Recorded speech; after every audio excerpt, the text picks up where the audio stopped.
Before we get this video started today on what it's originally about, I want to talk about Indiana weather. Guys, I live here in Indiana. Now I'm here to tell you this weather is crazy. Today it's very, very cold, just like it was the last couple of days. But once again, when weekend comes, we're going to be dang near in the 80 degrees, man. I'm not complaining. Well, maybe a little bit, but still, what the heck? Hell, we had snow the other day. All right, let me finish my walk. I'm gonna get ready to do an extra cool down. Then we're gonna do some video and talk about what this video is about. Today I want to talk about if you're a walker and you're like me, or you're starting off to be a walker, how to walk in the winter months in the bitter cold. Now, before I go any further with this video, I want to tell you, everybody has a different tolerance to the cold. So what might work for me may not work for you. And always consult your doctor before you do any physical activity. Now, with that out of the way, let's get started. Okay, I'm gonna do an extra cool down lap so I can do some videoing. Well, right off the bat, it all depends on the weather, the temperatures, and the wind. That's what it really depends, that's what it comes down to, walking in the months that's freezing cold. It's all about the temperature scale, you know, depending on what it is outside and how much wind will be what I wear. Today, the temperature is 23, 24. The wind's not too bad. It's blowing, I think, out of the southwest about 5 to 9 miles an hour. And there's sun out here. That makes a big difference. What I would normally wear in temperatures like today, it is a little nippy out, it's cold. I wear my beanie, obviously, light pair of gloves. This right here is my walking jacket. My walking jacket is made of nylon, very light nylon. It's made for walkers. It keeps the sweat off your body. Underneath this, I do have a walking thermal. I only wear that when it gets down well below freezing. And underneath that is my very thin walking shirt I usually wear in the summertime. It's also made to keep the sweat off your body. Now, days it's not too cold, it's above freezing, I will probably wear my walking shirt, which is very thin, and my walking jacket, which, you know, is very thin as well, but it's made for walkers. Depending on how cold it is, I will wear the beanie or not. And if you're a man, what helps out a lot in the winter times is growing that beard in. I haven't started growing mine in yet. It's vital. We will get to that. But let me kind of get to walking in the elements. That's important. As you notice, I come to a stop. I'm trying to do this for better video, and I'm with my doggie, Stormy. Sit, girl. Now, it all depends, like I said before, with the wind, the sun, and how cold it is, okay? Now, if it's very, very cold, let's give it about 25 degrees or lower. Not so much lower, about 25, maybe 20 to 25. And it's bitter cold. It all depends on how much wind's blowing that day, how much the sun is out, and how much humidity's in the air. Humidity plays a big part of it too. Now you take today, I may be slightly overdressed today, only because winter has just started for us and I'm still conditioning myself for it. But the temperature today was 24, wind chill maybe 23, 22. The wind's blowing maybe at gust 9 miles an hour. The humidity is very low. It's only 42%. That's low for the state of Indiana. And the sun is out. So it's not a bad day. It's not bad at all. It's a great day to walk. But not all days are like that. Let's go to one of the extremes. Let's take the same temperature for today and let's change a few things around on it. Let's make the temperature the same, but the wind speed is about up to 20 miles an hour with wind, which will happen a lot in the wintertime. There's nothing to break that wind because there's usually no leaves on the tree.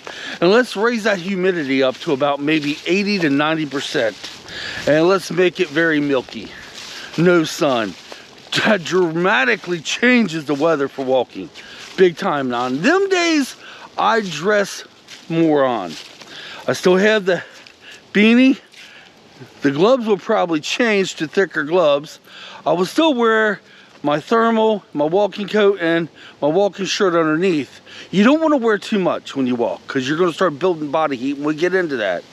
But I will also change what I didn't tell you. On my lower part of my body, I actually wear my wife's leggings. Yes, I do, with my walking shorts over them. Now, weather like this, hey, it's great. But if it gets too dang cold, then I will switch back over the sweats. And not to mention, on the days it's bitter cold, I will wear a scarf around my neck. Because when I'm a walker, I've been doing this for going on 9 years, guys. And I walk in all elements. All elements. And I know what's right for me. Now, the scarf helps out tremendously. I'm going to tell you what gets cold on me first. Is usually my bald head, my ears, my hands, and my neck. Them are the things that gets cold. My feet never get cold. I never do anything with my feet. I wear my walking shoes with regular walking socks. I never put thicker socks on, no. I think that would hurt my walking. Now, walking in wind, and cold temperatures and that wind, there's really no way around that, folks. I'm telling you now. That wind will find every crevice, every little crack in your clothes to get into. And if you're like me, you sweat because you're walking hard. You're putting miles in. It's going to find a crack and it's going to get inside there and it's going to cause havoc. Only thing you can do about the wind is, hopefully, if you're walking big circles like I'm doing today, it may be parts of this park are in the circle, the wind's not so bad. And when that happens, oh yes, okay, it feels so good. And then right before you get to that wind part, because you're going to know where that's at, you build yourself up for it. And pretty much what I do is, when I'm walking through wind, I'm like, I can do it, I can do it. And it all depends on the breathing too, because this one really cold, the breathing plays a lot into it as well, you know? I just got thrown off my game for a second. There's another gentleman down here and he was talking to me, and guys, I can't hear out of my ear, one of my ears, right? And I couldn't hear a word he said. And that happens a lot sometimes. And what I do is I look at their body language when they're talking to me.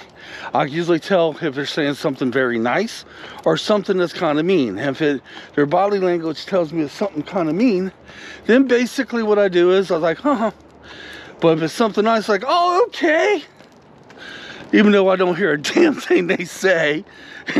So I got thrown off my game. Okay, where were we? Oh, for ketchup and pickle juice. Okay, let's talk about walking in snow and ice. If you don't have to, don't. If it's ice out, do not walk in it. If there's snow, I suggest don't walk in that either, but I have, and I've done it many times. If you're gonna walk in there's snow on the ground, what I suggest to you is, wherever you walk, make sure there is a clear path. And sometimes if there's a little snow on the ground, you wanna get out there, you wanna see how slick it is. I wouldn't suggest this, but if there's a clear path, just be careful because they will be black ice. That black ice is going to get you when you least expect it. Now, if it's very icy out, do not walk in it. Last year was my last year on walking in ice. I had too many close calls. I still walk in a little bit of snow if I think it's safe enough, but no more ice. No more. I got a treadmill now. And if you decide one day you want to walk in temperatures that is bitter cold, you know, frostbite stage, I suggest to you, know what the hell you're doing first. I usually have, when it gets that cold, I usually have my winter fur on. And I'm built for the elements. But sometimes Mother Nature wins if that wind's out too powerful. I've had way too many close calls of frostbite. So I suggest to you, if it's 18 or below, don't do it. And it really all depends on that wind, because even if it's only like 26, 27 degrees, and that wind out there is blowing like a son of a gun, yeah, it's going to feel down to the teens. I suggest still don't do it. Know your elements, know what to wear, and know what you're capable of is what it's all about. After doing this for going on 9 years, I know what I can handle. I know what weather to prepare for. And I also know what weather I'm not going to do the walk in anymore, because now I have a treadmill. I'm still going to do my walks, but if it's icy out, I'm not doing it.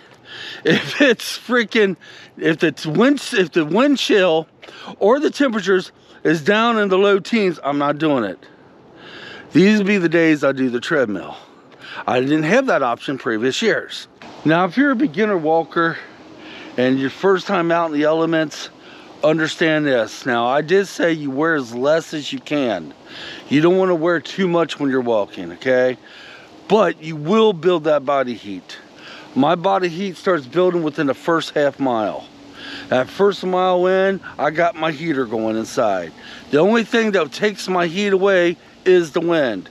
But like I said, sometimes you get lucky and for about maybe 5 minutes there, the wind's not blowing that bad, and you build that heat up. You prepare for when you walk back into the wind. You know, you're like, because that wind will find a way in. If you're like me, you're sweating. Right now, my body heat is good and warm. And that's something else too. Okay, I am officially done with my walk. We're gonna go do a water break. Perfect time to tell you what I'm getting ready to tell you on the water break. Actually, it's my last water break before I go home. If you stop any period of time to take a water break, you want to be very fast with that, because you're going to lose body heat fast. Within the first 15 to 20 seconds, you're going to lose half your body heat. Yeah, but that's okay, because once you start walking, it comes back quick. Another thing what you want to do if you're walking in the cold, you want to get socks like I do, or something to go in your bottles. I use old tube socks. It keeps your water from freezing. It also keeps your water from being ice cold, because I've drank enough water with ice in it now. Reason I don't have a sock on it today, because winter is just starting. I've actually got a little lazy on that. But I guarantee by next week I will have my socks on my water bottle and her water bottle, which would be my dog Stormy. Another thing too, if you have sinus issues like I do, the colder it is, my sinuses want to run. So when that happens, my eyes water too. What I try to do is I try to breathe more through my mouth than my nose. As I notice when I start breathing more through my nose, it's making things a lot colder. And I'm gonna tell you something else. When my eyes water, sometimes that tears go down, they freeze. And a lot of times, if you guys been following me and you've seen some of these winter walks I do, my beard is completely ice. Yeah, I think that's kind of cool when it does that. I thought I would make today's video for those of you that want to do the walking thing, and this may be your first winter to walk in. I hope what I told you has helped out. And also, I'm doing a video, if you're already a walker, I like to tell you what works for me. Now, whenever I do walking videos, giving my tips and all the stuff I do, I usually end the video by saying, if you haven't tried the walking thing, the walking workout yet, do it. You know, I usually try to get others to do it, but you know what? I'm not going to do that no more, and I'm going to tell you why. I have brought many people to do the walking workout, many of them, but some people I try to get to do the walking workout and they just wouldn't do it. And I have put a lot of time and effort trying to get them to do it, but at the end of the day, it's up to them. It's all up to you. It's up to the individual. I personally do it because I want to build my heart, because back almost 9 years ago, I had a massive heart attack. It literally freaking killed me. And then something happened, and they was able to bring me back and give me another chance at life. And I'm not throwing that away. And my dog right now is taking another bowel movement. Oh, Stormy.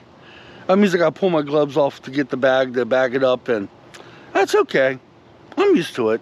So here in a couple days, I am going to make another video, and my dog's getting me tangled up. See, she knows when the camera's on, and she don't mind when the camera. Whenever I'm talking to the camera, she kind of knows I'm not paying that much attention to her, and she takes advantage of it. But anyway, the next couple of days, we're going to talk about more things about walking, more tips and tricks and whatever it is. And I'm going to throw another video out there. So guys, until next time, come on, let's get out of here. I hope if you're a walker, this has helped you out. And I hope if you're a beginner walker, maybe you have more protection and more, you know what more to do here in the elements when it's cold. And just understand one thing, if it's too damn cold, too damn icy, don't do it, okay? I did it, but you're not me. And believe me, last year I took too many chances. Too many, because all it takes is one time me to fall, and I can and will break a bone, and then guess what? My walking days are done. Yeah. But try to tell me that last year. Well, I got a treadmill now, but I will only use that treadmill if it gets too dangerous to walk. So guys, until next time, come on, let's get out of here. I'm hoping to do a fishing trip this weekend. Yeah, just like last time. It may be the last one. We will see. All right, we'll see you in a couple days.